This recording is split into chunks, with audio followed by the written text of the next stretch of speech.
Hello everyone and welcome back to Sunjida Nova's channel. I'm Tamjida, and for those who don't know, I upload one tutorial on English on this channel every Sunday. Today I'm going to talk to you about 10 food related phrasal verbs. This video is going to help you with your vocabulary, speaking and writing as well. So let's get started with the lesson. Number 1. To pig out. This means to eat a lot of food. For example, I'm meant to be on a really strict diet, but I pigged out last night. Number 2. To eat up. To eat up means to eat all the food that you have been given until it's finished. An example would be, come on, eat your food up or you will be hungry. This one is normally more directed at children. Number 3. To pick at something. To pick at something means to unwillingly eat a small amount of food. Maybe you are not hungry or maybe you don't feel well. It's often considered as rude to pick at your food. For example, are you feeling alright? You have been picking at your food for ages. Let's go to the next one. Number 4. To bolt down or to wolf down.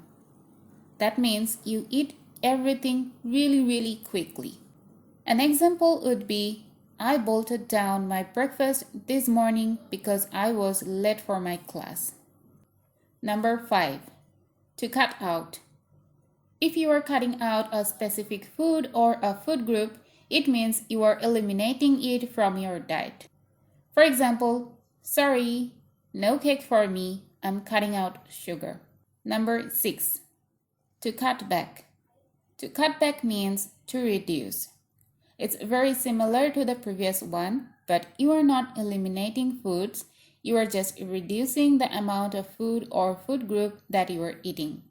We usually use the preposition on, so cut back on something. For example, my doctor told me I need to cut back on fat. Number 7. To cut up. This means to cut into pieces. An example would be, let's cut up the chicken and make some soup. Number 8. To boil over. This means to cause liquid to overflow during boiling. For example, can you please quickly go and turn off the gas? I think the milk is boiling over. Number 9. To warm up. To warm up means to heat. For example, I might just warm up the leftovers from yesterday's meal in the microwave. And the last one, number 10, to fry up. It means to cook something by frying. For example, do you want me to fry up some chicken for you? Now I would like you to write at least 5 sentences using your favorite phrasal verbs, and I'll see you next week with another lesson. Till then, enjoy the other tutorials on this channel. Bye-bye.